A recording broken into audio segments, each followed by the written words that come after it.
Hello friends, welcome to the channel back to the basics. दोस्तों, इस channel पर हम लोग आपको यूपीएससी एग्ज़ाम को बिना किसी डर के क्रैक करने में हेल्प करने जा रहे हैं। तो let's crack UPSC without fear. But without fear does not mean without effort, क्योंकि बिना डरे अगर आपको ये एग्ज़ाम निकालना है तो आपको सही मात्रा में और सही डायरेक्शन में एफर्ट लगाना ही होगा। सही मात्रा में एफर्ट लगाने के लिए आप तैयार होइए और सही डायरेक्शन देने की कोशिश हम लोग करेंगे। इसी कोशिश में हम लोग जितने भी यूपीएससी के टॉपिक्स हैं प्रीलिम्स के, जैसे ancient history, medieval history, modern history, economy, polity, environment, science and technology, ठीक है, और करंट अफेयर्स, इन सभी टॉपिक से रिलेटेड आपको मैं खुद इस चैनल पर एमसीक्यू सॉल्व कराऊंगा।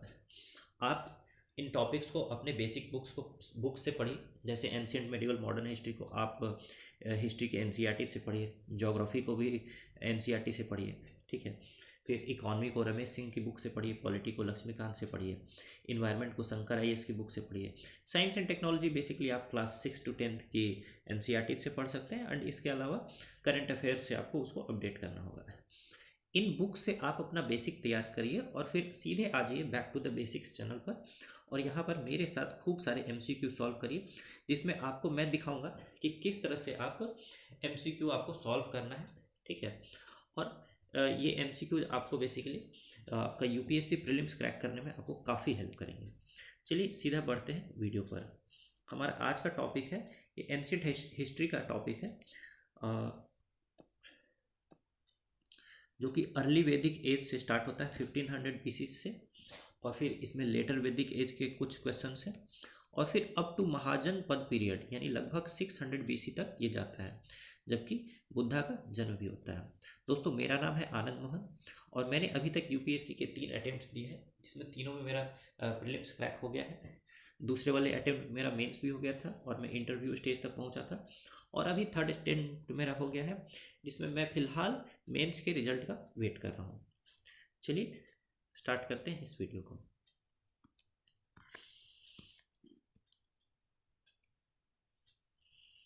फर्स्ट क्वेश्चन हमारे सामने है दोस्तों।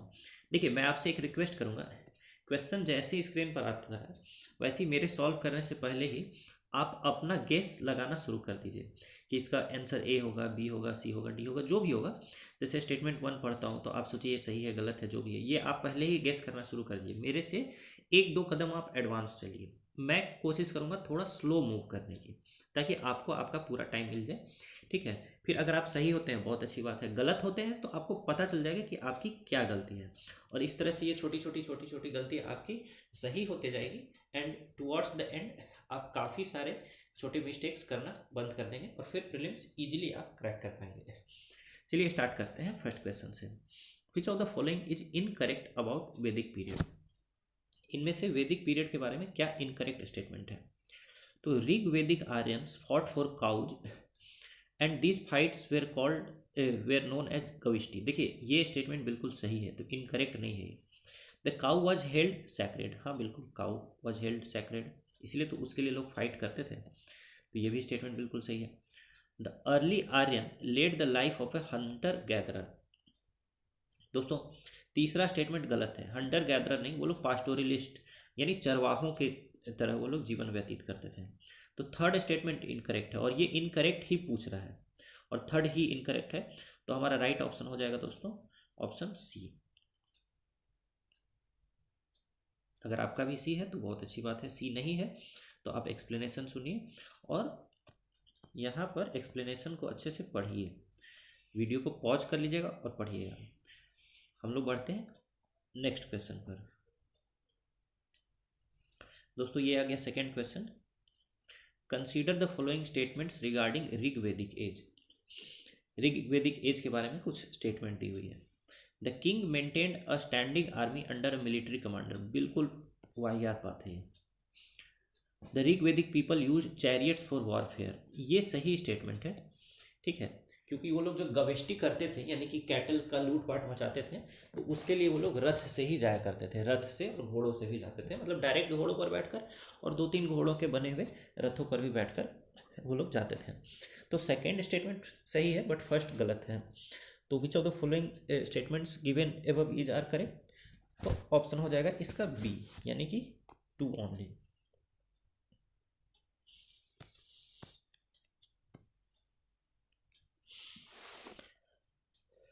ये एक्सप्लेनेशन भी आप लोग पढ़ लीजिए दोस्तों। देखिए राइट आंसर तक मैं आपको पहुंचा दे रहा हूँ, एक्सप्लेनेशन पढ़ने से आपको कुछ एक्स्ट्रा इन्फॉर्मेशन मिलेगी जो आपके बेस नॉलेज में ऐड होती जाएगी और आपको प्रीलिम्स क्रैक करने में काफ़ी हेल्प करेगी, इसलिए एक्सप्लेनेशन पढ़ना बहुत ज़रूरी है दोस्तों।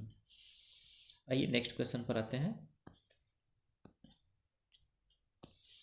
The word vish used in Rigveda is refer to as, विश का क्या अर्थ है, तो Shudras that belong to the fourth varna नहीं,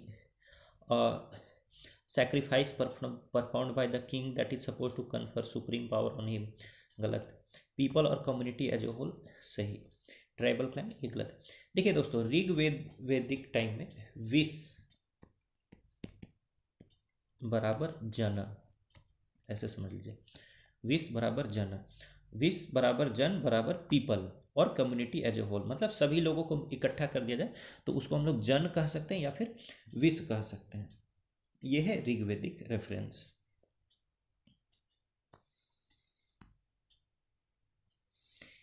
इसका एक्सप्लेनेशन पढ़ लीजिए। आते हैं फोर्थ क्वेश्चन पर।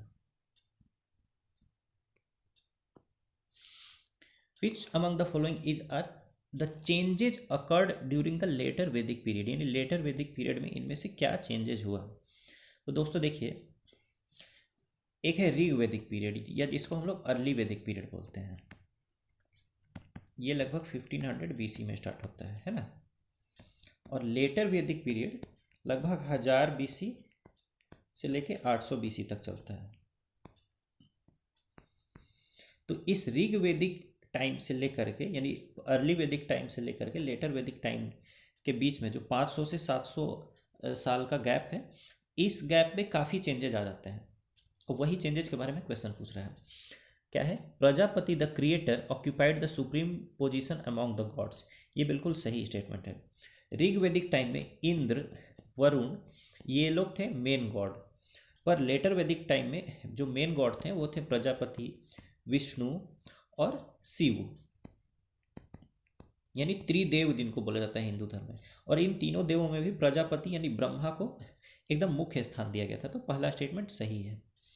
Sacrifices and rituals became more important than prayers, ये भी स्टेटमेंट बिल्कुल सही है दोस्तों।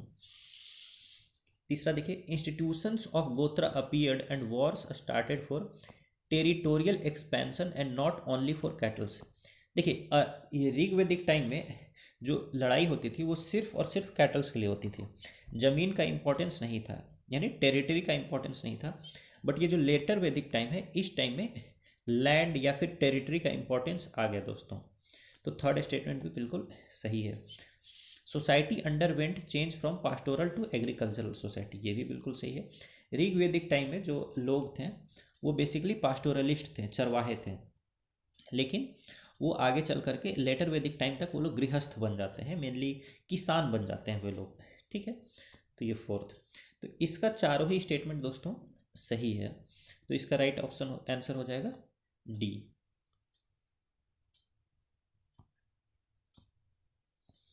एक्सप्लेनेशन को आप लोग ध्यान से पढ़ेंगे। आते हैं फिफ्थ क्वेश्चन में।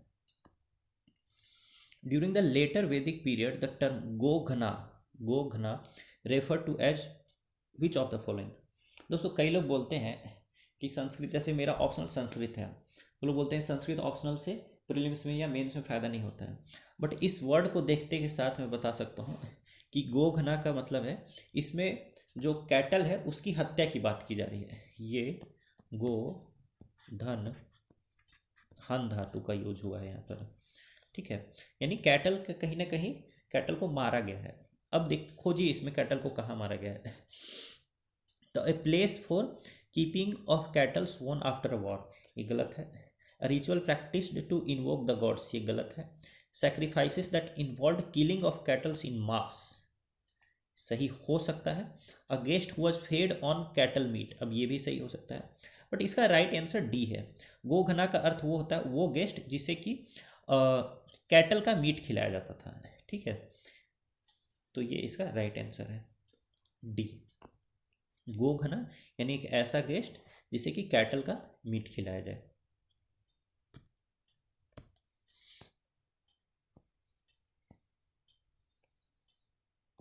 गोघना, the guest who was known as goghna और one who was fed on cattle। ठीक है, चलते हैं नेक्स्ट क्वेश्चन पर। यह है हमारा 6th question. With the reference to Vedic age, consider the following statements. Rig Ved is the oldest Vedic text and orally transmitted by Brahmins from generation to generation। बिल्कुल सही है ये स्टेटमेंट। ओल्डेस्ट वेदिक टेक्स्ट जो है वो ऋग वेद ही है, यहाँ test नहीं होगा दोस्तों, टेक्स्ट हो जाएगा। ठीक है, एंड ये ओरली ट्रांसमिट हुआ है ब्राह्मणों के द्वारा जनरेशन टू जनरेशन। दूसरा देखिए, Samhitas are social text and they explain the social and religious importance of the varna system. दोस्तों संहिता जो है, जो वेद होते हैं, वेद के 4 पार्ट होते हैं, संहिता, ब्राह्मण, अरण्यक और उपनिषद। संहिता, ब्राह्मण, अरण्यक और उपनिषद। जिसमें से ये जो संहिता है वो सोशल टेक्स्ट ना होकर के वो रिचुअल बेस्ड टेक्स्ट है। इसमें रिचुअल्स बताए गए हैं कि आपको कौन कौन से यज्ञ करने हैं, फिर कैसे करने हैं एंड ऑल दैट। ठीक है, ये सोशल टेक्स्ट नहीं है। तो सेकेंड स्टेटमेंट आपका गलत हो जाएगा बेसिकली। फर्स्ट स्टेटमेंट सही है और सेकेंड वाला स्टेटमेंट गलत है। तो इसका राइट आंसर क्या हो जाएगा? ए हो जाएगा। संहिता सोशल टेक्स्ट नहीं है, क्या है? रिचुअलिस्टिक टेक्स्ट है।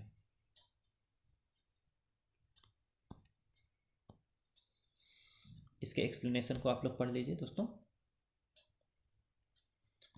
चलिए चलते हैं 7th क्वेश्चन पर।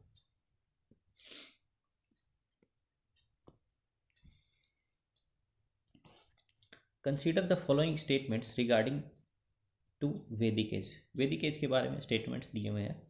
The Aranyakas contain mystical instruction to be undertaken in secret by the sages who live in the forest.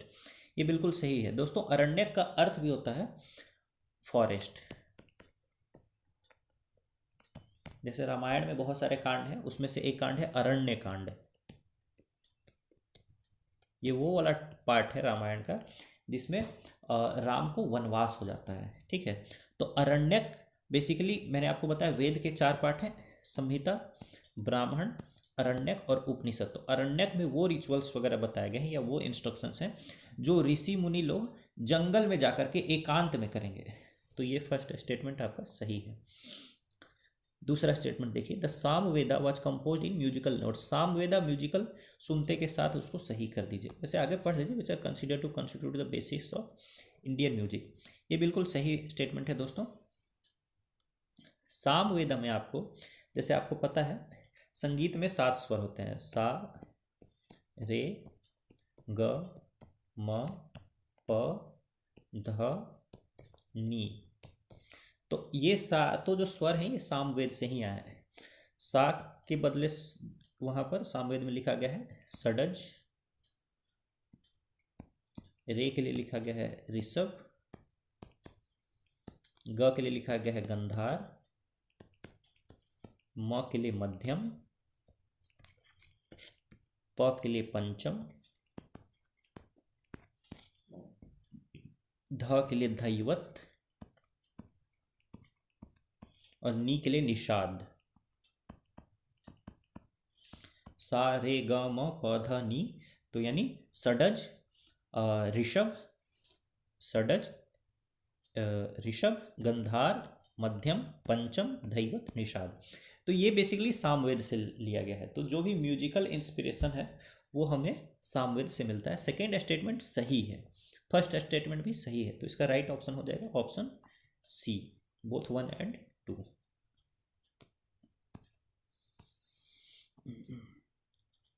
ये एक्सप्लेनेशन आप लोग अच्छे से पढ़िए।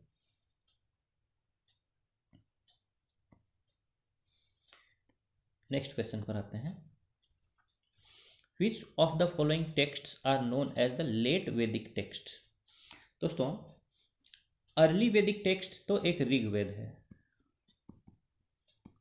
और ऋग्वेद से जुड़ी हुई जो भी संहिताएं हैं वो सब अर्ली वैदिक टेक्स्ट है। उसके बाद उसके अलावा जो भी वैदिक टेक्स्ट है उसको आप लेट वैदिक टेक्स्ट मान सकते हैं। जैसे संहिता, अब अगर ये डायरेक्टली बताई हुई हो कि ये ऋग्वेद की संहिता है तब तो ये अर्ली वैदिक हो गए। अब अगर सिर्फ संहिता लिखा गया है तो इसको हम लेट वैदिक ही मानेंगे।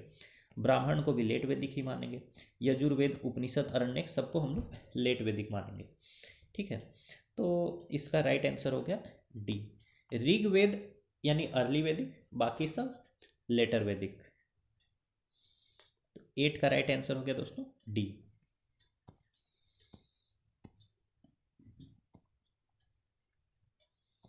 एक्सप्लेनेशन को आप लोग पढ़िए।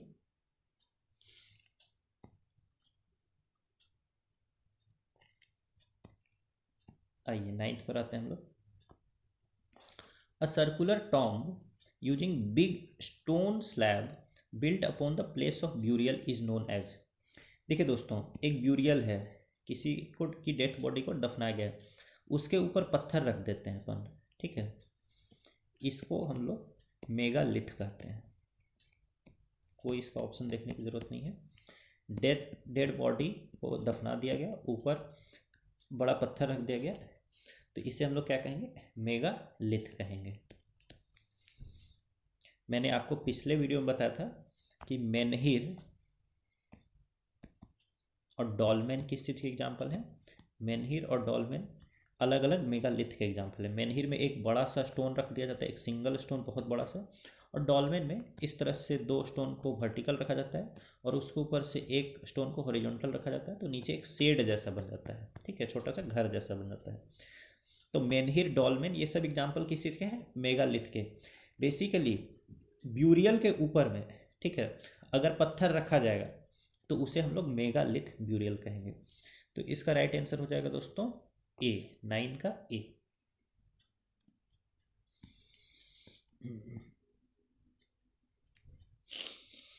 इसको आप लोग पढ़ लीजिए।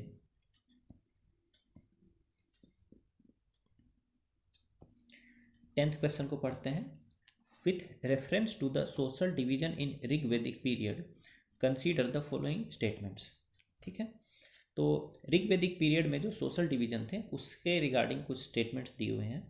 वर्णा was the term used by Aryans to refer to colour and category. ये बिल्कुल सही है। वर्ण का अर्थ जो है वो कलर होता है।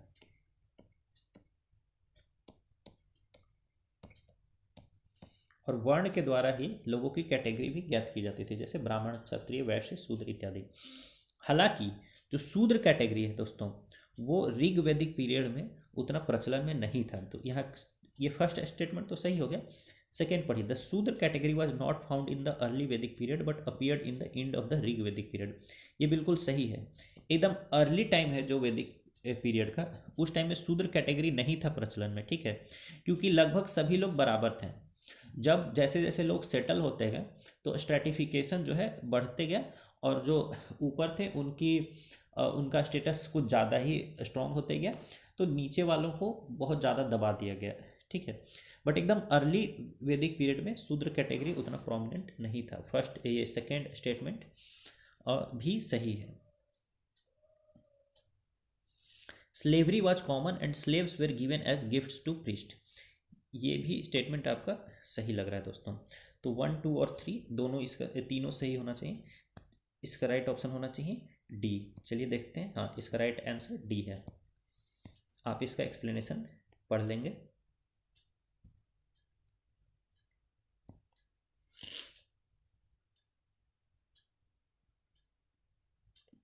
इलेवेंथ क्वेश्चन को पढ़ते हैं। Consider the following statements about the polity in the वैदिक एंड लेटर वैदिक पीरियड। वैदिक और लेटर वैदिक पीरियड में जो पॉलिटी थी यानी राज व्यवस्था थी, उसको उसके बारे में कुछ स्टेटमेंट दिया हुआ है, उसको देखते हैं। The post of tribal chief was not hereditary in the Rigvedic period. The post of tribal chief was not hereditary in the Rigvedic period but it had become hereditary in the later Vedic period. इसको देखते हैं।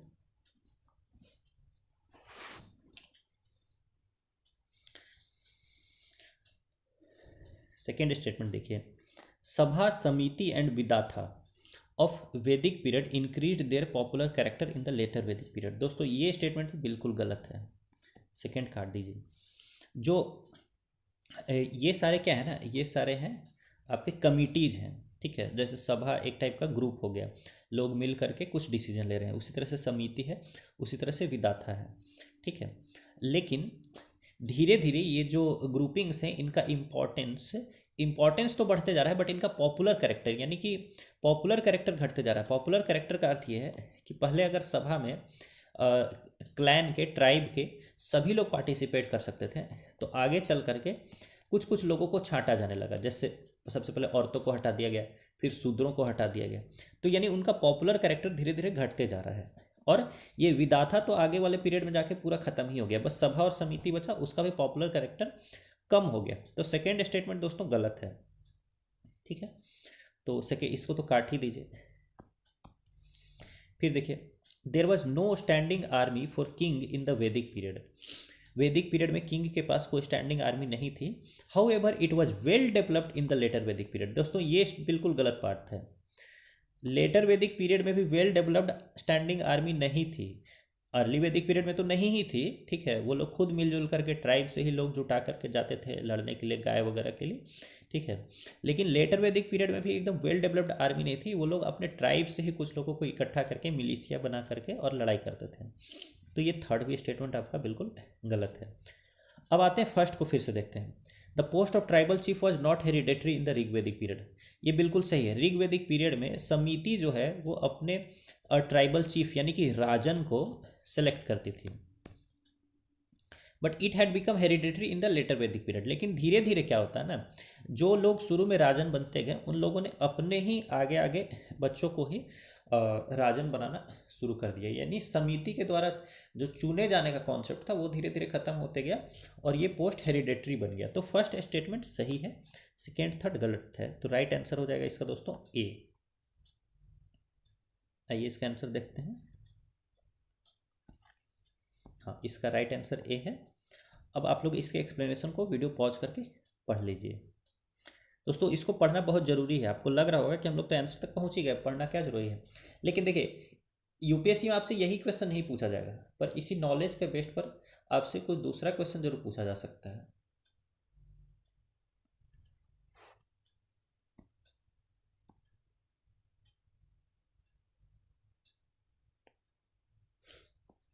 आइए 12th question पढ़ते हैं। Consider the following statements regarding later Vedic society. Later Vedic society के बारे में statement है, पढ़ना है इसको। तो caste exogamy was extensively practised and a rigid social hierarchy was developed. देखिए, लेटर वैदिक सोसाइटी में रिजिड सोशल हायरार्की तो डेवलप हो गई थी, और कास्ट एक्सोगैमी प्रैक्टिस होती थी कि नहीं। देखिए, कास्ट एक्सोगैमी का मतलब हुआ कि शादी इस कास्ट के बाहर ही होगी, यानी आप ब्राह्मण हैं, कोई क्षत्रिय है, तो ब्राह्मण की शादी क्षत्रिय में ही होगी, तो इसको कास्ट एक्सोगैमी बोला जाएगा। ब्राह्मण की शादी अगर ब्राह्मण में ही होगी तो उसको कास्ट इंडोगैमी बोला जाएगा। तो कास्ट एक्सोगैमी प्रैक्टिस नहीं होती थी दोस्तों, कास्ट इंडोगैमी प्रैक्टिस होती थी, ठीक है। बाकी ये सेकेंड वाला पार्ट सही है, फर्स्ट वाला पार्ट गलत है इसका, यानी स्टेटमेंट गलत है। As compared to the Rig Vedic age women gained more importance in the society and there have been no reference. ये देखिए सेकेंड गलत है। धीरे धीरे ऋग वैदिक एज में ही वीमेन के पास ज़्यादा इंपॉर्टेंस थी और लेटर वैदिक एज में वीमेन की इंपॉर्टेंस कम हो गई, ठीक है। तो ये सेकेंड स्टेटमेंट एक्चुअली गलत है आपका। The later Vedic culture is also called as painted grey ware culture. ये थर्ड स्टेटमेंट आपका बिल्कुल सही है। Sabha and samitis continue to hold ground though not like the Rig Vedic age but the vidatha completely disappeared, ठीक है। तो ये फोर्थ स्टेटमेंट भी आपका दोस्तों सही है, ठीक है, क्योंकि सभा और समिति जो है वो अभी भी होते थे, हालांकि उनका पॉपुलर कैरेक्टर कम हो गया था, मैं आपको अभी बताया ऊपर में, ठीक है। पॉपुलर कैरेक्टर कम हो गया, यानी ऋग्वेदिक एज की तरह वो नहीं कंटिन्यू करते थे। बट द विदाता कंप्लीटली डिसअपियर्ड, ये भी बिल्कुल सही है। विदाता जो है, ये वाली समिति जो कमिटी थी, ग्रुपिंग थी, ये कंप्लीटली खत्म हो गया, ठीक है। तो फोर्थ स्टेटमेंट सही है, थर्ड स्टेटमेंट सही। अब हम लोग को देखना है थर्ड और फोर्थ सही है, तो सिर्फ 3 और 4 के साथ कोई ऑप्शन नहीं है दोस्तों। तो 2 को चेक करते हैं। As compare to the Rig Vedic age women gained more importance in the society. ये तो बिल्कुल गलत बात है। ऐसा करते हैं, या एक्सोगैमी की जगह एंडोगैमी कर देते हैं। ये शायद एंडोगैमी ही है, ठीक है। कास्ट एंडोगैमी जो है वो एक्सटेंसिवली प्रैक्टिस होती थी और रिजिड सोशल हायरार्की जो है वो डेवलप हुआ था। ठीक है, तो 1, 3 एंड 4 हो जाएगा इसका, लेकिन एक्सोगैमी को एंडोगैमी में कन्वर्ट कर लीजिएगा, ये शायद थोड़ा प्रिंटिंग मिस्टेक हो गया है। ठीक है, तो 1, 3, 4 बी मार लीजिए, इसका बी ही है। फिर यहाँ पे भी आपको देखने के लिए मिलेगा, यहाँ कास्ट एक्सोगैमी लिखा, लेकिन ये देखिए गोत्र एक्सोगैमी होगा, गोत्र एक्सोगैमी यानी गोत्र के बाहर शादी होती थी, और कास्ट एंडोगैमी होगा। तो यहाँ या तो कास्ट की जगह गोत्र कर लीजिए या फिर एक्सोगैमी की जगह एंडोगैमी कर लीजिए। बाकी आप समझ गए होंगे। चलिए नेक्स्ट क्वेश्चन पर चलते हैं।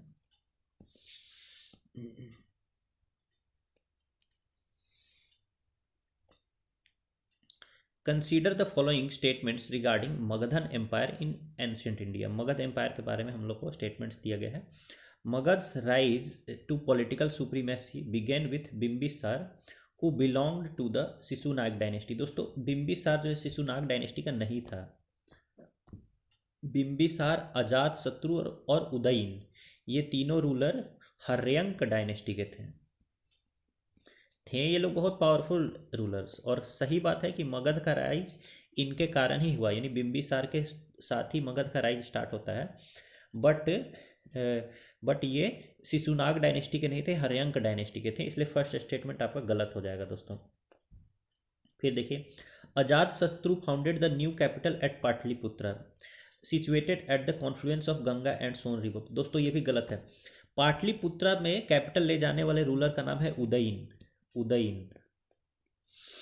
उदयन भी हर्यंक डायनेस्टी का ही रूलर था। ये बेसिकली हर्यंक डायनेस्टी का लास्ट रूलर था।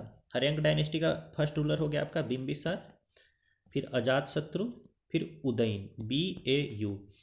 बिम्बिसार, अजात शत्रु, उदयन। बिम्बिसार से स्टार्ट हो रहा है, उदयन से खत्म हो रहा है, हर्यंक डायनेस्टी है। और हर्यंक डायनेस्टी उदयन के बाद आ जाएगा शिशुनाग डायनेस्टी दोस्तों।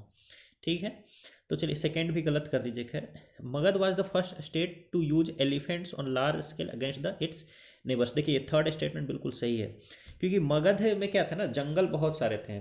फिर आपका वो झारखंड से भी सटा हुआ था, तो झारखंड के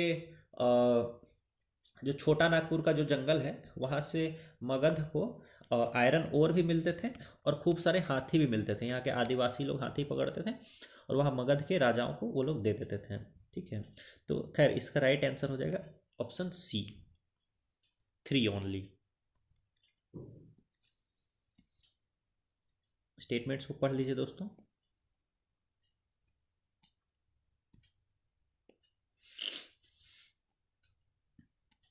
आते हैं 14th क्वेश्चन पर। With reference to the early Vedic period. अब अर्ली वैदिक पीरियड के रेफरेंस में बात किया जा रहा है। The early Vedic society was male dominated. ठीक है, agriculture was their primary occupation. देखिए सेकेंड को तो काट ही दीजिए, क्योंकि अर्ली वैदिक पीरियड का मेन ऑक्यूपेशन क्या था, वो लोग तो पास्टोरलिस्ट थे, चरवाहे थे। तो एग्रीकल्चर उनका मेन ऑक्यूपेशन तो नहीं था। अगर थोड़ा बहुत करते भी होंगे तो मेन ऑक्यूपेशन अगर कह रहा तो इसको काट दीजिए। सेकेंड कट गया दोस्तों। ठीक है, बचा ऑप्शन C। बट ऐसे नहीं मार रहे हम लोग को, हर स्टेटमेंट को हम लोग चेक करेंगे। ठीक है, दे डोमेस्टिकेटेड द हॉर्स, ये भी सही है। अब फर्स्ट पर फिर आइए, the early Vedic society was male dominated. देखिए दोस्तों, अर्ली वैदिक सोसाइटी और लेटर वैदिक सोसाइटी दोनों को कंपेयर करेंगे तो आपको पता चलेगा कि अर्ली वैदिक सोसाइटी में वीमेन का इंपॉर्टेंस अधिक था, लेकिन ये अधिक था लेटर वैदिक सोसाइटी की तुलना में। बट अगर देखा जाए तो क्या मेल के कंपैरिजन में वीमेन का स्टेटस अर्ली वैदिक सोसाइटी में अधिक था, तो ये गलत है। मेल के कंपैरिजन में वीमेन का जो स्टेटस था वो कम ही था, चाहे वो अर्ली वैदिक सोसाइटी हो या फिर लेटर वैदिक सोसाइटी हो। ठीक है, इनफैक्ट जो भी यज्ञ वगैरह किए जाते थे वो सारे यज्ञ पुत्र की प्राप्ति के लिए किए जाते थे, पुत्री की प्राप्ति के लिए कोई यज्ञ नहीं किया जाता था। तो इससे ये पता चलता है कि मेल का इंपॉर्टेंस अधिक था अर्ली वैदिक सोसाइटी में भी। हालांकि लेटर वैदिक सोसाइटी से वीमेन की जो स्थिति थी वो अच्छी थी, बट इसका मतलब ये नहीं है कि ये सोसाइटी मेल डोमिनेटेड नहीं था। ठीक है, तो ये समझना आपको बहुत ज़रूरी है। तो इसलिए आप हमारा फर्स्ट स्टेटमेंट भी सही हो जाता है कि the early Vedic society was male dominated. हाँ बिल्कुल सही है स्टेटमेंट। तो 1 and 3 will be the right answer, यानी ऑप्शन सी।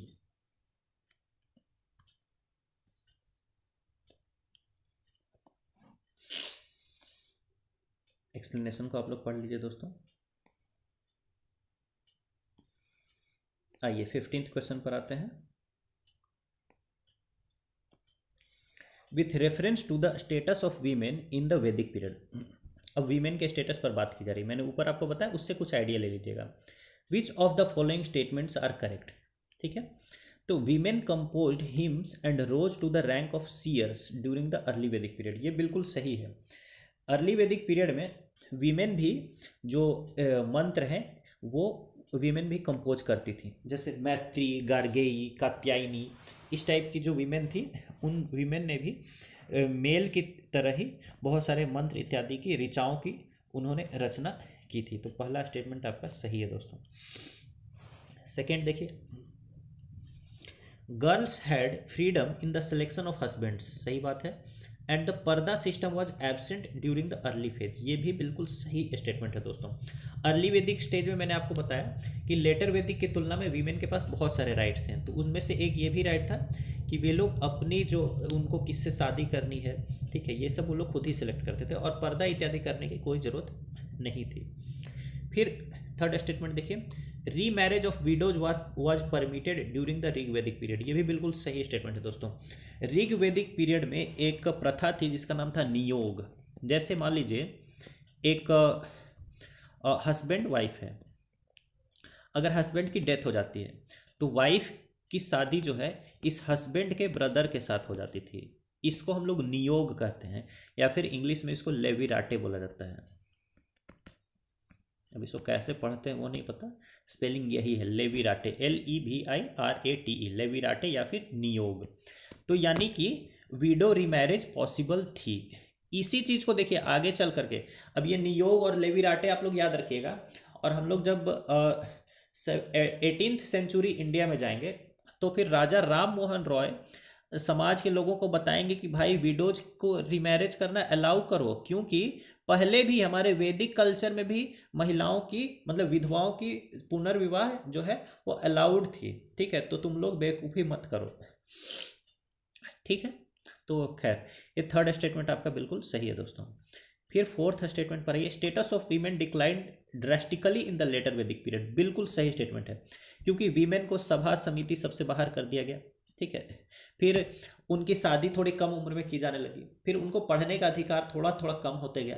तो इस तरह से देखा जाए तो वीमेन की स्थिति जो है वो काफ़ी, उनके स्टेटस काफ़ी नीचे चली गई।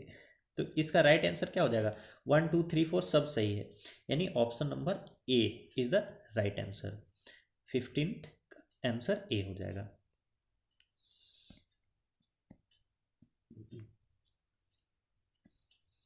इस एक्सप्लेनेशन को आप लोग पढ़ लीजिए दोस्तों। बस एक रनिंग वे में भी आप इसको पढ़ लेते हैं ना तो आपको बेनिफिट होगा। ठीक है, वीडियो को बस 2 मिनट पॉज कीजिए और इसको पढ़ लीजिए। आइए 16th क्वेश्चन पर आते हैं हम लोग।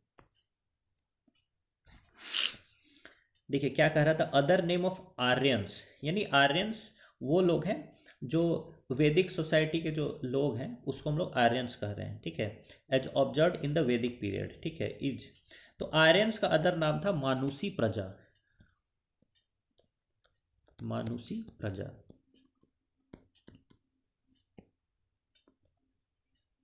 ठीक है, आर्यंस को वैदिक पीरियड में क्या कहा गया है, मानुसी प्रजा। तो इसका राइट आंसर हो जाएगा ए। बाकी मारुत्स किसको कहते थे, मारुत्स कहते थे घोड़ों को, हॉर्सेस को। पशुबंध कहते थे जो आपके बेसिकली रिचुअल्स होते थे जिसमें कैटल वगैरह का सैक्रिफाइस किया जाता था, तो उसे पशुबंध कहेंगे। और गोधूम बोलते हैं गेहूं को, यानी कि वीट को। अगर आप लोग आज भी पाकिस्तान चले जाएंगे तो पाकिस्तान में गेहूं को बोला जाता है गंधुम। गंधुम, तो ये गंधुम कहीं ना कहीं इस गोधूम से ही आया है। ठीक है, गोधूम, गंधुम, वीट। बाकी मारुत यानी हॉर्स, मानुसी प्रजा यानी कि आर्यंस, पशुबंध यानी कि कैटल सैक्रिफाइस।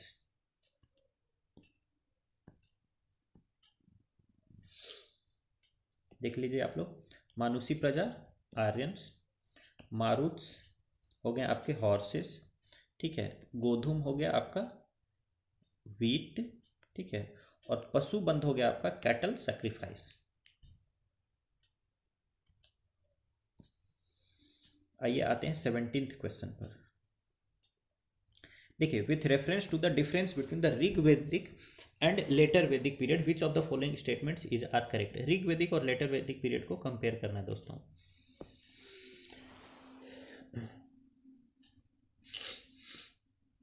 पहला स्टेटमेंट है, only voluntary offering was were taken in the Rig Vedic period whereas the system of collection of taxes was established in the later Vedic period. दोस्तों ये बिल्कुल सही स्टेटमेंट है। ऋग वैदिक पीरियड में जो ट्राइब के लोग होते थे वो लोग राजन को अपने मन से ही कुछ ना कुछ कंट्रीब्यूशन देते थे, लेकिन लेटर वैदिक पीरियड में टैक्स कलेक्शन का जो सिस्टम है वो लगभग इस्टेब्लिश हो गया था। तो फर्स्ट स्टेटमेंट आपका सही है। टैक्स कलेक्ट करने वाले अधिकारी को हम लोग संग्रहित्री कहते हैं। तो इसका संग्रहित्री नाम का एक अधिकारी था, इससे ये पता चलता है कि टैक्स कलेक्शन अब जो है ऑर्गेनाइज हो गया था दोस्तों। तो फर्स्ट स्टेटमेंट आपका सही है। सेकेंड पढ़िए, इन the early Vedic period the barter system was more prevalent. ये बिल्कुल सही है। whereas it was largely replaced by the exchange of gold and silver coins in the later Vedic period। दोस्तों ये भी स्टेटमेंट आपका सही है, क्योंकि बाद में हम लोग देखते हैं निस्क यानी एक क्वाइन हुआ जो कि सिल्वर या गोल्ड का हुआ, ठीक है, इसका यूज काफ़ी किया जाने लगा, ठीक है, बाद के पीरियड में ट्रेड के लिए। बट पहले जो है वो बार्टर से ही काम चल जाता था। तो सेकेंड स्टेटमेंट आपका सही हो जाता है। बाकी थर्ड स्टेटमेंट को पढ़िए। फर्स्ट सही है, सेकेंड सही है। थर्ड को देखिए, the kings in the Rig Vedic time did not possess any standing army. ये सही है, but its presence was heavily seen in later Vedic time for territorial expansion. अब दोस्तों देखिए, स्टैंडिंग आर्मी जो है ऐसा समझ लीजिए, ना तो अर्ली वैदिक पीरियड में है और ना ही लेटर वैदिक पीरियड में है, ठीक है। स्टैंडिंग आर्मी यानी कि एक रेगुलर आर्मी, ठीक है। तो थर्ड स्टेटमेंट को काट दीजिए।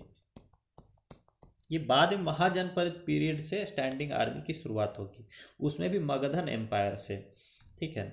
तो थर्ड को आप लोग काट दीजिए। बचा स्टेटमेंट 1 और 2 इज राइट, यानी ऑप्शन सी हो जाएगा आपका राइट आंसर।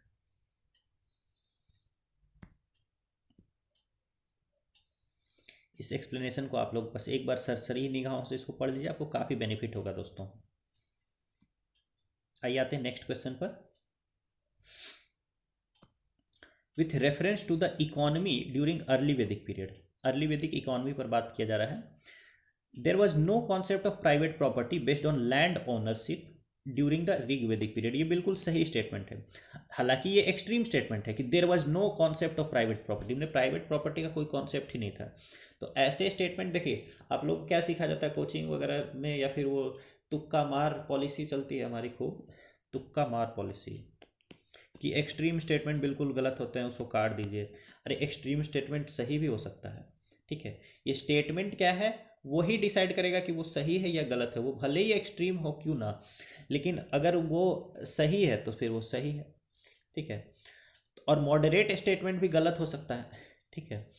इसलिए आप लोग उस पर मत जाइए, क्योंकि देखिए ऋग वैदिक पीरियड में प्राइवेट प्रॉपर्टी जो है उसका कॉन्सेप्ट तो बहुत कम ही था, यानी कि जो भी प्रॉपर्टी थी वो क्लैन के द्वारा शेयर की जाती थी, ट्राइब के द्वारा वो शेयर की जाती थी, और उसमें भी लैंड ओनरशिप तो नहीं ही था। तो सही बात है, there was no concept of private property based on land ownership during the Rig Vedic period. First statement is right. Second को देखिए, the Rig Vedic people were aware about basic operations of sowing crops, ठीक है, but unaware about concepts of soil fertility. यानी ऋग वैदिक लोगों को फसल बोना इत्यादि तो पता था, बट उनको फर्टिलिटी के बारे में नहीं पता था कि कौन सी मिट्टी जो है वो फर्टाइल है, कौन सी मिट्टी जो है लेस फर्टाइल है, इस बारे में उनको नहीं पता था। दोस्तों ये बिल्कुल अपने आप में वाहियात स्टेटमेंट है, ठीक है। ऐसे कैसे हो सकता है कि उनको फसल बोने आता हो पर उनको मिट्टी का चयन करने ना आता हो? हालांकि हो सकता है ऐसा, बट ऐसा था नहीं, क्योंकि ऋग्वेद में आपको उर्वर, काटो, ऋग्वेद में दो टाइप की मिट्टी के बारे में बताया गया है। एक तो उर्वर भूमि यानी फर्टाइल सॉइल, और एक है ऊसर भूमि यानी लेस फर्टाइल सॉइल, ठीक है, या इनफर्टाइल सॉइल। तो इसका मतलब उनको सॉइल फर्टिलिटी के बारे में ज्ञान था। सेकेंड स्टेटमेंट आपका हो जाएगा गलत, फर्स्ट स्टेटमेंट हो जाएगा सही। तो राइट आंसर इसका हो जाएगा दोस्तों ए। ऋग्वेदिक लोगों को सॉइल फर्टिलिटी के बारे में ज्ञान था दोस्तों, ठीक है। और वो लोग प्राइवेट प्रॉपर्टी और लैंड ओनरशिप इन सब का कॉन्सेप्ट उनके पास नहीं था। तो इसका राइट आंसर हो गया दोस्तों ए, 18 का ए। इसको एक बार आप लोग पढ़ लीजिए। आइए 19th क्वेश्चन पर चलते हैं।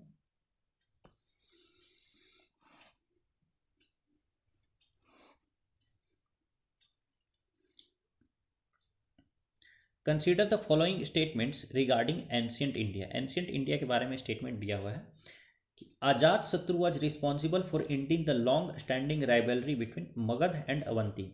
दोस्तों देखिए, जब महाजनपद पीरियड स्टार्ट हो जाता है तो उसमें 16 महाजनपद हैं, ठीक है। उसी में से एक है मगध, एक है अवंती, उसके अलावा काशी है, कोसल है, मल्ल है, ठीक है, वृज है, वज्जी है, ठीक है, कुरु है, पंचाल है, बहुत सारे हैं। लेकिन मगध और अवंती के बीच में काफ़ी दिनों तक लड़ाई वगैरह चलती थी। तो ये स्टेटमेंट कर रहा है कि अजात शत्रु ने इस लॉन्ग स्टैंडिंग राइवलरी को ख़त्म कर दिया था। लेकिन ये गलत है दोस्तों। अजात शत्रु ने ख़त्म करने की कोशिश की थी। अजात शत्रु हर्यंक डायनेस्टी का था, बिंबिसार, अजात शत्रु और उदयन, ठीक है। बट हर्यंक डायनेस्टी के टाइम पे ये राइवलरी ख़त्म नहीं हुई थी। ये राइवलरी ख़त्म हुई थी शिशुनाग डायनेस्टी के टाइम में। शिशुनाग डायनेस्टी के लोगों ने क्या किया, अवंती को पूरा कब्जा ही कर लिया था, अवंती को मगध में ही मिला लिया था। तो शिशुनाग डायनेस्टी के लोगों ने ये राइवलरी को ख़त्म किया अवंती के डिफीट के साथ। तो फर्स्ट स्टेटमेंट आपका गलत है दोस्तों। अजात शत्रु रिस्पॉन्सिबल नहीं था। कौन थे, शिशुनाग डायनेस्टी के लोग रिस्पॉन्सिबल थे। First statement is wrong. फिर देखिए, smelting of iron ore was extensively done in the cities of Avanti kingdom. ये स्टेटमेंट आपका सही है, क्योंकि देखिए अगर वो लोग मगध को इतने दिनों तक हरा रहे थे तो इसका मतलब वहाँ पर वेपन्स वगैरह काफ़ी एक्सटेंसिवली यूज होते होंगे। और वेपन्स किस चीज़ के बनते थे, वेपन बनते थे आयरन के। तो आयरन ओर का स्मेल्टिंग वहाँ पर एक्सटेंसिवली किया जाता था। कहाँ पर, अवंती किंगडम में। तो सेकेंड स्टेटमेंट आपका सही हो जाएगा, B is the right answer, 19 का बी।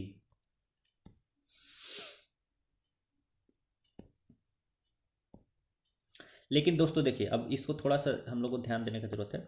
यहाँ करेक्ट नहीं पूछ रहा, इनकरेक्ट पूछ रहा है, ठीक है। इसीलिए मैं थोड़ा गड़बड़ा गया, अचानक नीचे देखा ए है आंसर, क्योंकि ये पूछ रहा है इनकरेक्ट कौन सा है। तो पहला है इनकरेक्ट और दूसरा तो करेक्ट है, और ये इनकरेक्ट पूछ रहा है। तो इसका ए यानी कि 1 ऑनली हो जाएगा। तो ये आप लोग मिला लीजिएगा दोस्तों। ये नहीं कि सारा स्टेटमेंट आप सही से समझ गए, कौन सा सही है कौन सा गलत है, ये सब आपको आता हो और बाद में आंसर आप गलत मार दिए क्योंकि आपने ये वाला स्टेटमेंट नहीं पढ़ा। क्योंकि इससे बहुत जो है ना, बहुत ज़्यादा बुरा लगता है जब यहाँ पर गलती करते हैं। तो ठीक है, तो ये इनकरेक्ट पूछ रहा था, इसलिए A 1 only will be the right answer दोस्तों।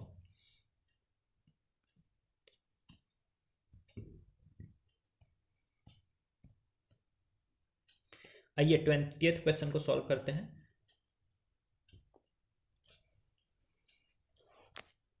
इन the context of the Magadha empire consider the following statements. ठीक है, मगध एम्पायर से रिलेटेड कुछ स्टेटमेंट्स हैं, इसको पढ़िए। The strategic importance of Rajgir declined with the emergence of cannons. दोस्तों कैनन्स का मतलब हो गया ना, आज के डेट में तो इसको देखा जाए तो तोप बोला जाएगा। उस टाइम तोप नहीं था, कुछ उस टाइम का भी कैनन हुआ करता होगा, ठीक है। तो राजगीर ऐसा था ना, ये 5 पहाड़ियों से घिरा हुआ था, ठीक है। और जो इसका मेन गेट था वहाँ पर भी बहुत बड़ा एक पत्थर का बोल्डर रखा जाता था, ठीक है। तो इसका इंपॉर्टेंस बहुत था क्योंकि ये बहुत ज़्यादा सुरक्षित था। अब सोचिए, जब कैनन का आविष्कार हो गया होगा तो ये क्या करेंगे, पहले तो इसका जो सुरक्षा चक्र है उसको कोई भेद नहीं पाएगा, लेकिन कैनन्स के आविष्कार के साथ ही इसका सुरक्षा चक्र को भेदा जा सकता है। तो फिर कैनन्स आने के बाद राजगीर का इंपॉर्टेंस क्या हो जाएगा, डिक्लाइन हो जाएगा। तो ये बिल्कुल सही स्टेटमेंट है दोस्तों। इसी कारण से उदयन ने कैपिटल को राजगीर से फिर पाटलिपुत्र शिफ्ट कर दिया था। जब उसका इंपॉर्टेंस घट गया तो उस कैपिटल को उसने शिफ्ट कर दिया दोस्तों। चलिए सेकेंड स्टेटमेंट देखते हैं। The inhabitants of the Magadha were mainly orthodox Hindus of the upper varnas. दोस्तों ये गलत है। ऋग्वेद में साफ तौर पर बताया गया है कि मगध के जो लोग थे उनको वैदिक लोग वो बहुत ही हेय दृष्टि से देखते थे, क्योंकि वहाँ पर अपर वर्णाज के लोग नहीं रहते थे, कुछ लोअर वर्णाज के लोग रहते थे। ठीक है, तो सेकेंड स्टेटमेंट आपका गलत हो जाएगा। अब देखिए ये मैं बोल रहा हूँ ऋग्वेद में ये साफ तौर पर बताया गया है कि इसका मतलब ये नहीं कि मैंने ऋग्वेद पूरा पढ़ा है दोस्तों, बिल्कुल भी नहीं पढ़ा, एक लाइन भी नहीं पढ़ा है। ठीक है, मैंने पढ़ा है सबसे मेन वेद यूपीएससी के लिए, उस वेद का नाम है एनसीईआरटी वेद। अगर आप भी एनसीईआरटी वेद को पढ़ेंगे तो आपको ऋग्वेद, सामवेद, अथर्ववेद ये सब पढ़ने की जरूरत नहीं पड़ेगी, क्योंकि यूपीएससी आपसे ऋग्वेद और सामवेद से क्वेश्चन नहीं पूछेगी। यूपीएससी आपसे एनसीईआरटी की वो क्वेश्चन पूछेगी। देखिए ऋग्वेद और सामवेद में भी जो इन्फॉर्मेशन एनसीईआरटी में शेयर किया गया है वही आपसे पूछेगी। ठीक है, तो इसीलिए आपको एनसीईआरटी वेद को पढ़ना जरूरी है, बाकी ऋग्वेद सामवेद ये सब आप मत पढ़िए। ठीक है, तो ये एनसीईआरटी में साफ तौर पर लिखा गया है कि वैदिक जो लोग थे वे मगध के लोगों को थोड़ा हेय दृष्टि से देखते थे। ठीक है ना, मतलब नीचे दर्जे का मानते थे। तो ये सेकंड स्टेटमेंट आपका क्या हो जाएगा, गलत हो जाएगा, यानी कि अपर वर्णा के लोग वहां नहीं रह रहे थे दोस्तों। Second statement is wrong. तो अब यहाँ चेक कर लीजिए, which of the statement given above is are correct. देखिए ऊपर यही हो गया था, करेक्ट और इनकरेक्ट का गलती हो गया था, इसलिए इसको बार बार पढ़िए। तो सिर्फ वन ही करेक्ट है, A one only is the correct answer.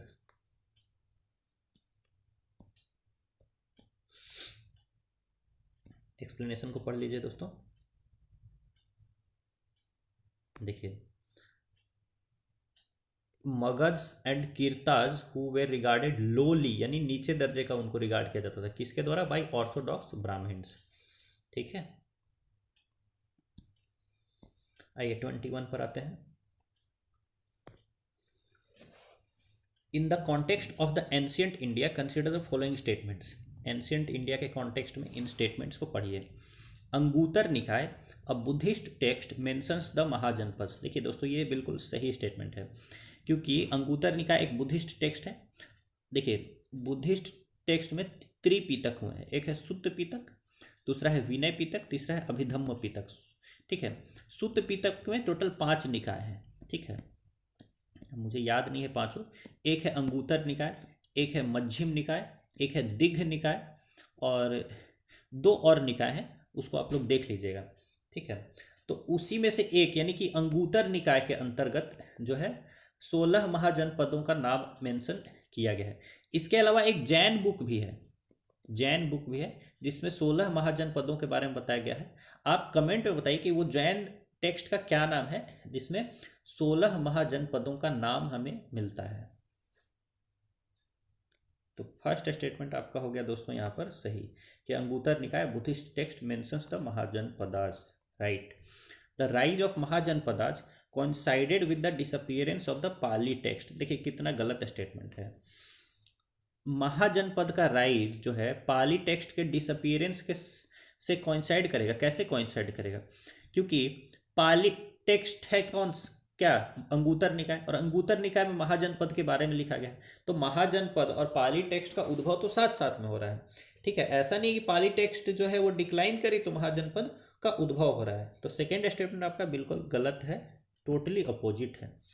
ठीक है, तो इसका राइट आंसर हो जाएगा ए वन ओनली। पढ़ लीजिए इसको आप लोग अच्छे से और आंसर मार दीजिए ए, और यहाँ पर इसका एक्सप्लेनेशन को आप लोग अच्छे से पढ़िए, इससे आपको बहुत फायदा होगा दोस्तों।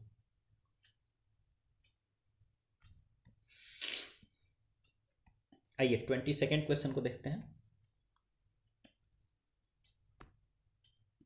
With reference to the Rigvedic society consider the following statement. ठीक है, तो ऋग्वेदिक सोसाइटी के बारे में स्टेटमेंट दिया हुआ है। जनपद term occurs in Rigveda several times. बिल्कुल गलत है ये स्टेटमेंट। ऋग्वेदा में देखिए ध्यान दीजिएगा, गलती ना हो जाए। ऋग्वेदा में, वेदा वेदा नहीं बोलना है, वेद बोलना है। ऋग्वेद में जन जो है, जन, इसका मेंशन कई बार मिलता है, जन और विश का, और इसका मतलब क्या होता है, पीपल। ठीक है, लोग। लेकिन जनपद का यूज नहीं हुआ दोस्तों ऋग्वेद में। ये लेटर वेदिक टर्म है जनपद, और लेटर वेदिक के भी बाद में आता है महाजनपद, जब बहुत सारे छोटे छोटे जनपद मिल जाते हैं। लेकिन ऋग्वेद में जनपद नहीं है, ओनली जन है। First statement will be wrong. Second देखिए, family griha was the main social unit within the tribes and family headed by women called sapatni. Family headed by women नहीं था, फैमिली हेडेड बाई मेन था, जिसको हम लोग सपत्नी नहीं गृहपति कहते थे। फैमिली को गृहपति हेड करता था। फैमिली को कौन हेड करेगा दोस्तों? गृहपति हेड करेगा।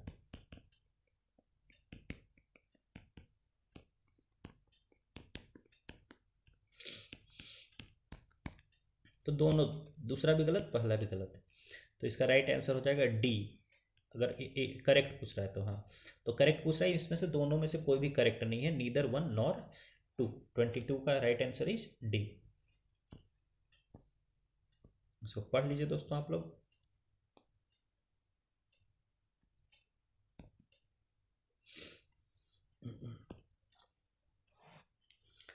फिर क्वेश्चन है, during the Rig Vedic period langala and sura terms refer to which of the following. अब ये दो टर्म है, लांगला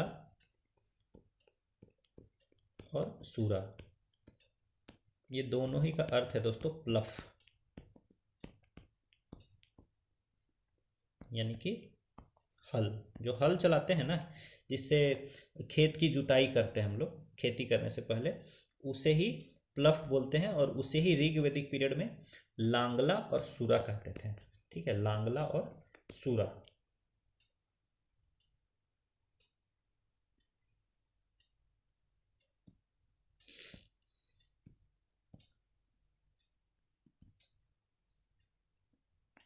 एक्सप्लेनेशन आप लोग पढ़ लीजिए दोस्तों, यहाँ से आपको कुछ कुछ एक्स्ट्रा इन्फॉर्मेशन मिलेगा। बस कुछ करना नहीं है, ये नहीं कि इसके एक्सप्लेनेशन से नोट्स बनाने बैठ जाएगा। बस एक बार इसको 1 मिनट के अंदर पढ़ जाइए। जैसे archaeological evidence highlights the Rigvedic people, plough share is mentioned in the Rigveda. अब जैसे ये स्टेटमेंट आप देखो, plough share is mentioned in the Rigveda. अब कहीं ऐसे पूछ दिया कि plough share is not mentioned in the Rigveda, तुरंत आपके दिमाग में क्लिक करेगा गलत है वो। समझ रहे मेरी बात को? तो ये पढ़ने से आपको ये बेनिफिट होगा दोस्तों। सीता मेंट the furrow created by ploughing, यानी जब प्लफिंग कर देते थे तो इस टाइप का मेढ़ मेढ़ टाइप का जो क्रिएट हो जाता है ना, उसको सीता बोलते थे। ठीक है, तो ये सारे चीज़ें आपको जो है ना यूपीएससी में दूसरे जगह पर काम आ जाएगी, ये जो एक्सप्लेनेशन आप पढ़ेंगे। ठीक है, ये एक्सप्लेनेशन आपको एनरिच करेगा दोस्तों, और मेरे साथ जो आप कर रहे हैं उससे आपको एमसीक्यू सॉल्व करने की स्किल पता चलेगी, बट ये आपके नॉलेज बेस को थोड़ा बढ़ाते जाएगा। ठीक है, चलिए नेक्स्ट क्वेश्चन देखते हैं हम लोग। Consider the following statements regarding Rigvedic period. फिर ऋग्वेदिक पीरियड पर आइए। Cattle rearing was an important economic activity for the Aryans. बिल्कुल सही है, वो लोग पास्टोरलिस्ट लोग थे, चरवाहे थे, तो कैटल रेयरिंग तो करेंगे ही। फिर देखिए, copper metallurgy technology was so developed in this period. ये भी सही है, हालांकि बाद में आयरन की भी मेटलर्जी स्टार्ट हो जाती है, लेकिन शुरू कॉपर की तो शुरू से ही चलते आ रही है, तो ये बिल्कुल सही हो जाएगा आपका। At the time of Rigveda mainly cows and women donated to priest not land. देखिए, ऋग्वेदिक टाइम में लैंड का इंपॉर्टेंस नहीं है दोस्तों, क्योंकि चरवाहे लोग एक जगह रुकते ही नहीं है, तो लैंड का क्या इंपॉर्टेंस होगा। तो ये बिल्कुल सही है, लैंड तो गिफ्ट नहीं किया जाता। क्या गिफ्ट किया जाता था? गाय और वीमेन। ठीक है, तो ये सही है, यानी तीनों स्टेटमेंट इसकी सही है दोस्तों। राइट आंसर हो जाएगा इसका सी, 1, 2 एंड 3।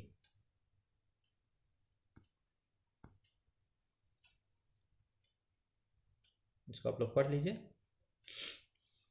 चलिए चलते हैं नेक्स्ट क्वेश्चन पर, 28th क्वेश्चन पर। बहुत इजी क्वेश्चन है ये।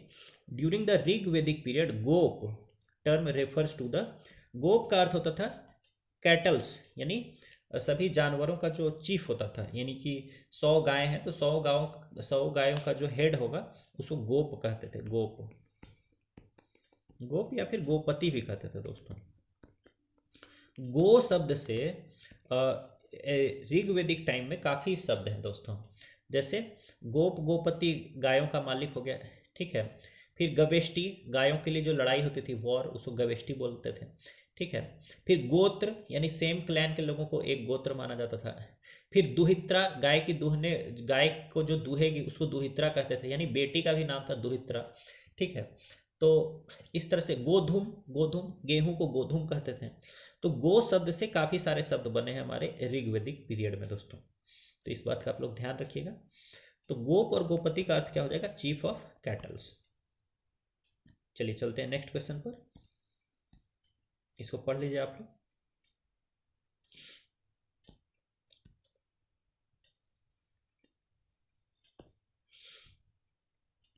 इन the context of ancient history of India consider the following statements. ठीक है, इन स्टेटमेंट्स को पढ़िए एंशियंट हिस्ट्री के रेफरेंस में। Barter system was the mode of exchange at the time of Rigveda, ये बिल्कुल सही है, ऊपर भी हम लोग डिस्कस कर चुके हैं कि ऋग्वेदिक टाइम में बार्टर सिस्टम प्रचलन में था, और आगे चलकर के लेटर वैदिक टाइम में फिर सिक्कों वगैरह का यूज शुरू हो गया था। ठीक है, सेकेंड पढ़िए, the polity of the Rigvedic period was tribal in character, ये भी सही है, ट्राइबल नेचर की पॉलिटी थी।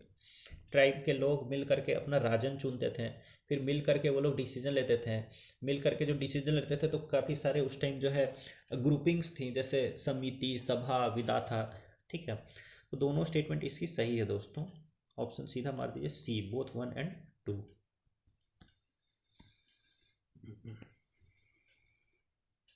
इसको पढ़ लीजिए दोस्तों, 27 पर आ जाइए।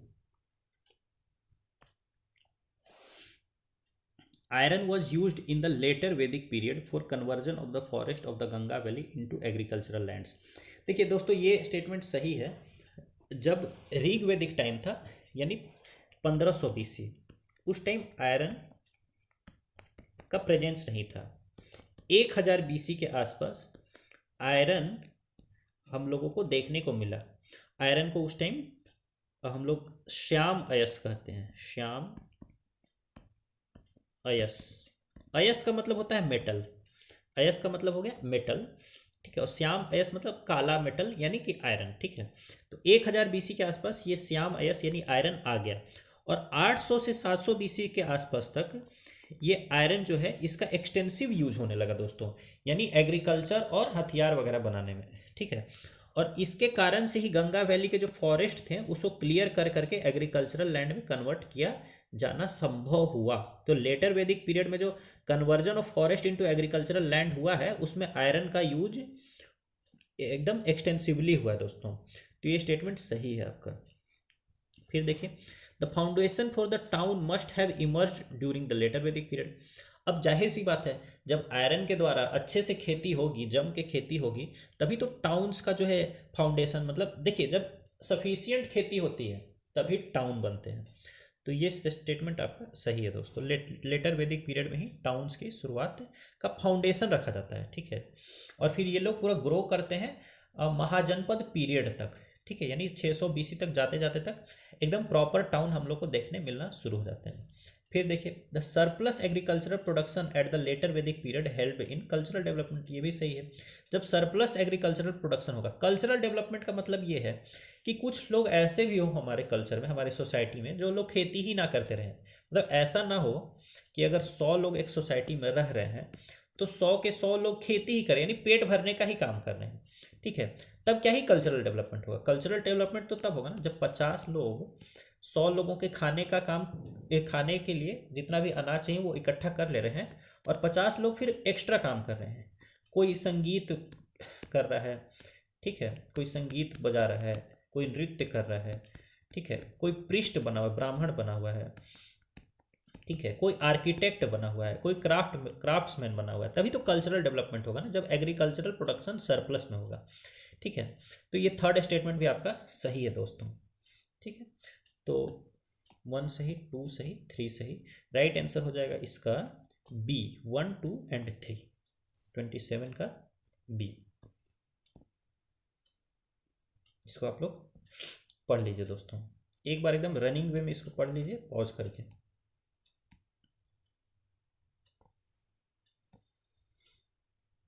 28 क्वेश्चन पर आते हैं। Which of the following taxes were imposed at the time of Mahajanapada. जो महाजनपद पीरियड है लगभग 600 BC, उसमें उस टाइम में इनमें से कौन कौन से टैक्सेस लगाए जाते थे। तो बलि, लगाया जाता था। बलि क्या था? टैक्स ऑन लैंड, यानी जमीन पर जो टैक्स लगेगा उसको बलि कहते थे।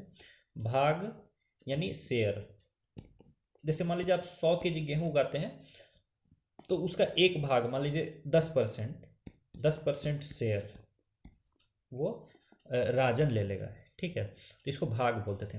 बाकी कर और शुल्क जो हो गया, कर हो गया आप अगर कुछ ट्रेड करें, कुछ बेच रहे हैं या कुछ खरीद रहे हैं, उसमें जो लगेगा उसको कर बोलेंगे। और शुल्क लगता था किसी किसी खास काम को करने के लिए, ठीक। तो बलि, भाग, कर, शुल्क, ये चारों ही जो टैक्सेस हैं वह महाजनपद पीरियड के टाइम में एक्टिव थे दोस्तों। तो इसका राइट आंसर हो जाएगा डी।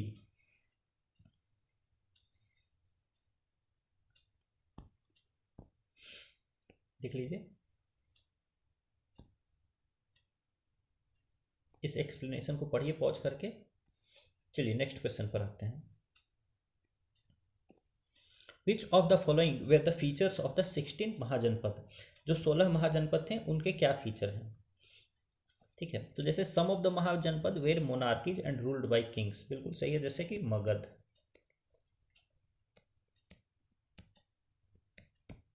फिर सम महाजनपद एक्वायर्ड इंसिपिएंट आर्मीज, ठीक है। इंसिपिएंट आर्मीज का मतलब है एकदम शुरुआती आर्मी, मैंने एकदम प्रॉपर वेल डेवलप्ड आर्मी नहीं, एकदम शुरुआती आर्मी। हाँ तो सही है, कुछ महाजनपद के पास इंसिपिएंट आर्मी तो थी।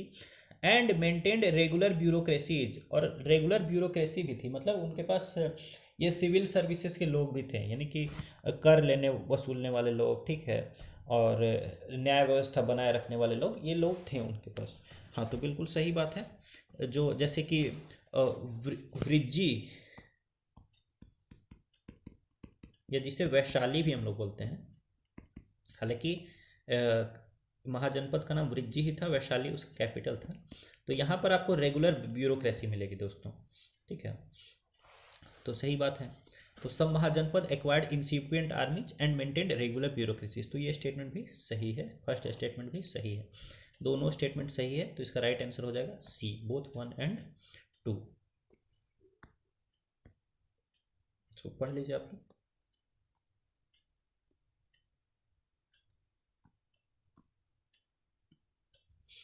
आइए एक बार 16 महाजनपद को मैप में देख लेते हैं। 16 महाजनपद कौन कौन से थे? एक हो गया अंग, अंग था आपका आज का भागलपुर, ठीक है, बिहार में है। एक हो गया वृज्जी, वृज्जी का कैपिटल था वैशाली, यहीं से थे आपके महावीर, जो जैन धर्म के 24वें तीर्थंकर थे दोस्तों, ये भी आपका बिहार में ही है। फिर हो गया मगध, मगध पाटलिपुत्र यानी पटना के आसपास का रीजन हो गया मगध। फिर हो गया काशी, यूपी में जो बनारस है उसके आसपास का रीजन। फिर हो गया मल्ल, मल्ल में ही जो गौतम बुद्ध थे उनका देहांत मल्ल जहाँ जनपद महाजनपद में ही उनका देहांत हुआ था दोस्तों। फिर है अगला कोसल, कोसल की राजधानी थी श्रावस्ती, ठीक है। फिर है अगला पांचाल, पांचाल की राजधानी थी अहिछत्र या फिर काम्पिल्य। फिर है कुरु, कुरु की राजधानी थी हस्तिनापुर। फिर है सूरसेन, सूर की राजधानी थी मथुरा। फिर है वत्स, वत्स की राजधानी थी कौशाम्बी। फिर है मत्स्य, मत्स्य की राजधानी थी विराटनगर। फिर है अवंती, अवंती की राजधानी थी उज्जैन। फिर है चेदी, चेदी की राजधानी देख लीजिए सुक्तिमती ऐसे कुछ है। फिर है असाका, ठीक है, ये आपका थोड़ा साउथ में हो गया, कर्नाटक के आसपास में असाका, इसकी राजधानी हुई पोटाली। फिर है इधर देखिए गंधार, गंधार की राजधानी हो गई तक्षशिला, ठीक है। फिर है कंबोज, सबकी राजधानी मत याद करिए, पर 16 जो महाजनपद है उनका नाम आपको याद रहना चाहिए। अंग, वृज्जी, मगध, काशी, मल्ल, कोसल, कुरु, पंचाल, फिर मत्स्य, सूरसेन, वत्स, चेदी, अवंती, असाका, गंधार, कंबोज। इसको 2-3 बार आप पढ़िए, आपको याद हो जाएगा दोस्तों। और एरिया थोड़ा थोड़ा आप अपने दिमाग में रखिएगा, जैसे कि नॉर्थ वेस्ट में, इंडिया के नॉर्थ वेस्ट में कंबोज और गंधार था, ठीक है। बाकी वृज्जी, अंग, मल्ल, काशी, मगध ये आपका बिहार यूपी में है, ठीक है। कोसल भी यूपी में ही हो गया, ठीक है। फिर आपका पंचाल, कुरु ये हो गया आपका लगभग हरियाणा के आसपास में, ठीक है। फिर सूरसेन, मत्स्य, अवंती, चेदी, वत्स ये सब हो गया आपका लगभग सेंट्रल इंडिया में। और असाका हो गया आपका लगभग कर्नाटक के आसपास। और गंधार, कंबोज का आपने देख लिया दोस्तों। तो ये हो गया आपका आपके 16 महाजनपद। दोस्तों आज का ये एमसीक्यू का सेशन कंप्लीट होता है। इस सेशन को अगर आपने अंत तक देखा है तो मैं एक बात की तो आपको बता देता हूँ कि आपके पास पेशेंस बहुत है, और इस पेशेंस को अगर आप धारण करके रखते हैं, पेशेंस यानी धैर्य, और धैर्य को ही दूसरे शब्दों में धर्म कहा जाता है। संस्कृत में एक सूक्ति है, धारयते इति धर्म, ये धर्म का धारण करना ही चाहिए। और धर्म ही क्या है? धैर्य है। अगर धैर्य का धारण करेंगे तो फिर आप बहुत आगे जाएंगे। तो अगर आप अंत तक आए हैं तो इस बात की गारंटी है कि आपके पास धैर्य की कोई कमी नहीं है, और इस धैर्य को पकड़े रहिए, अपने साथ बनाए रखिए, ठीक है। और हमारे एमसीक्यू सेशंस को एक एक करके कंप्लीट करते जाइए, आपका बहुत भला होगा और आप आसानी से प्रीलिम्स क्रैक कर पाएंगे। आप सभी का हमारे चैनल पर आने के लिए बहुत बहुत धन्यवाद। अगर ये सेशन आपको बेनिफिशियल लगा है तो please like, comment, share, subscribe कीजिए। हमारे वीडियो को अपने दोस्तों के साथ ज़रूर शेयर कीजिए। आप सभी का बहुत बहुत धन्यवाद।